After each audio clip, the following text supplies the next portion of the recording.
So we know that we are stretching you into some different ways of looking at things, because unless you are willing to accept that you are a vibrational being who lives in a vibrational universe, then you cannot begin to understand how things are happening in the way they are to you or to anyone else.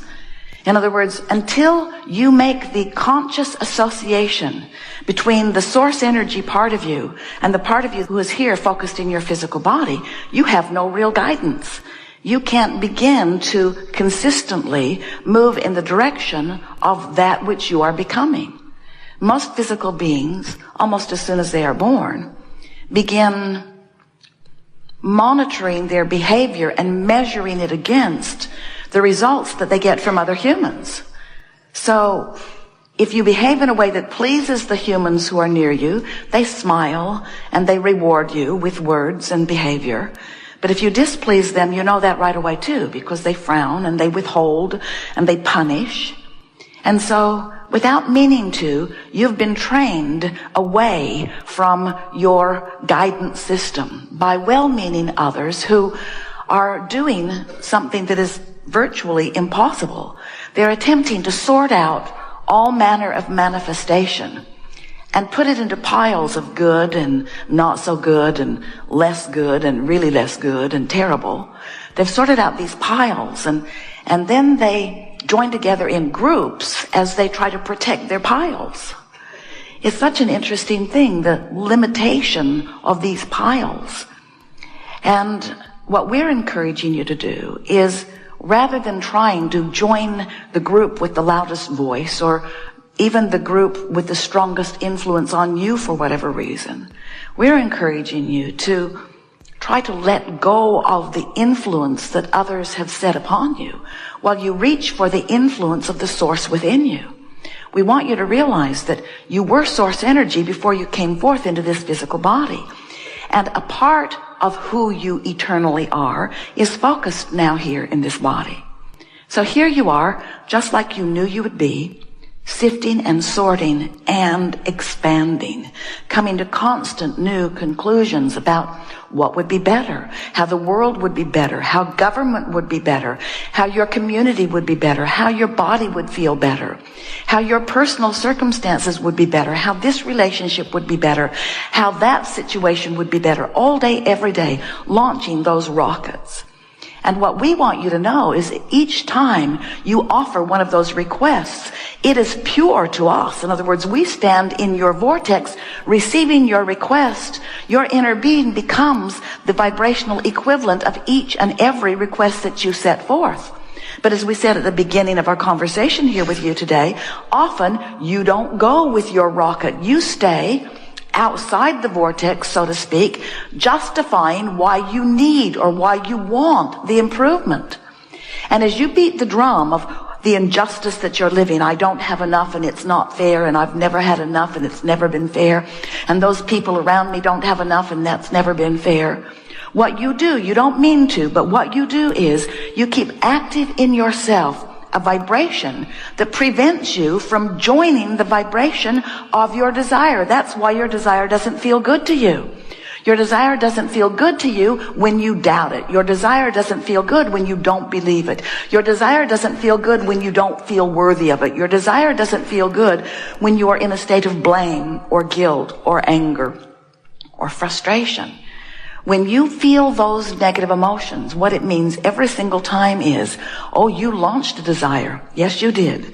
And your desire is with the larger part of you and is present tense in terms of the vibrational creation.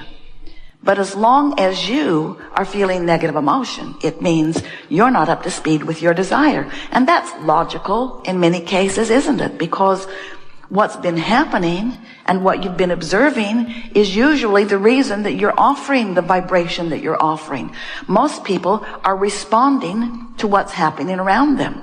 If someone is rude to you, maybe somebody you love, maybe somebody you don't even know, but if someone is rude to you and you observe their rudeness, you usually have a knee-jerk response to that.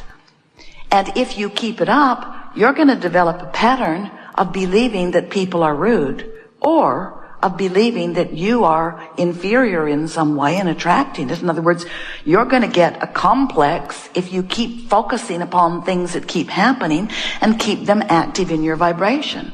So what this gathering is about you deciding that you're going to offer your vibration on purpose, because your vibration equals your point of attraction. The law of attraction, which is the powerful law that manages this universe and everything that exists, it is a law that responds to vibrational frequencies. And the only reason that humans aren't more keenly aware of this law is because most humans are unaware that they have a vibrational frequency. They're not putting it together. They're not noticing that their emotions are the key to their alignment or resistance to the vibration of who they are. But once you begin to accept or even consider the idea that you are source energy, a part of which has come forth into this body, and that the larger part of you still remains non-physically focused, still offering this powerful vibration, and that when you, in your physical body, launch a rocket of desire, that your inner being becomes immediately the vibrational equivalent of that new expanded beingness, and that then your relationship in your physical body to this new expansion has shifted a little bit. In other words, you really owe it to yourself to keep up with your own expansion. And when you do, life is so good.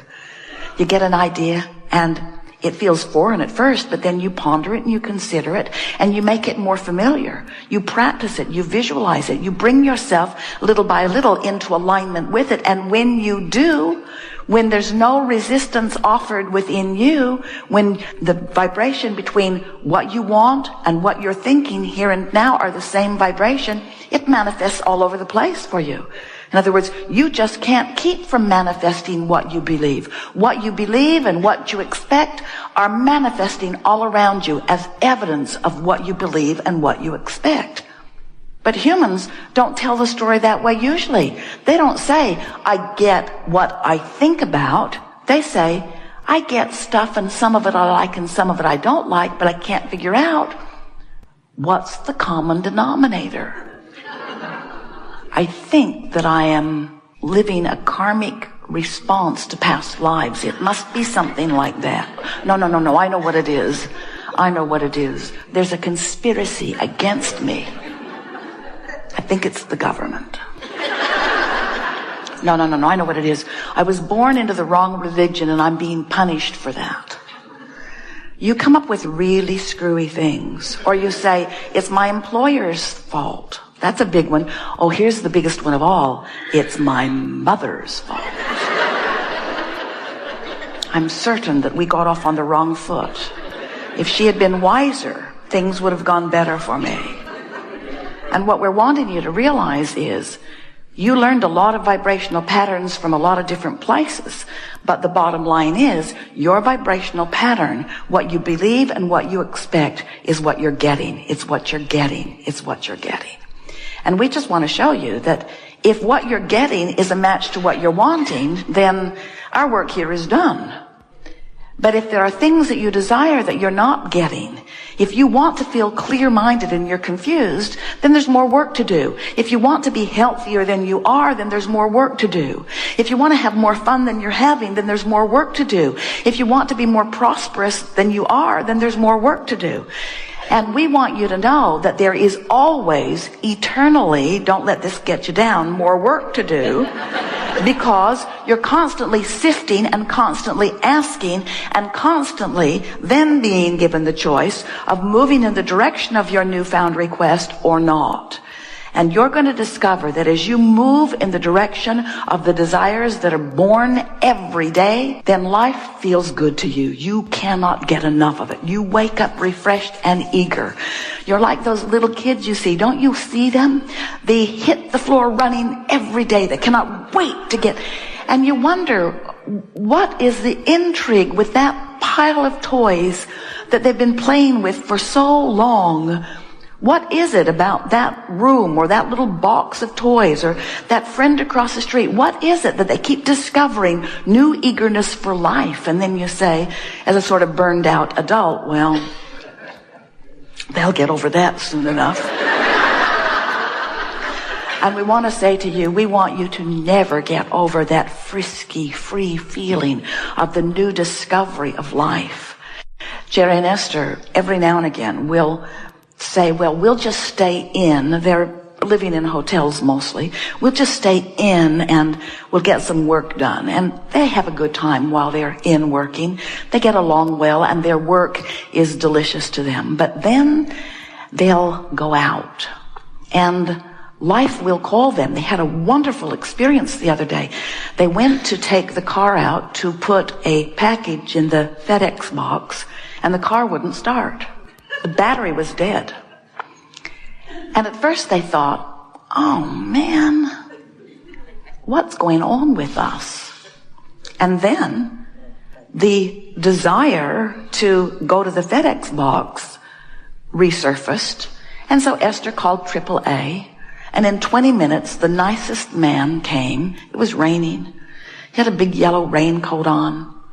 He brought his jumper cables. He didn't quite know how to hook up this new Cadillac. It was weird. Jerry figured it out, which thrilled Esther. They got the car going. They're in love with life again.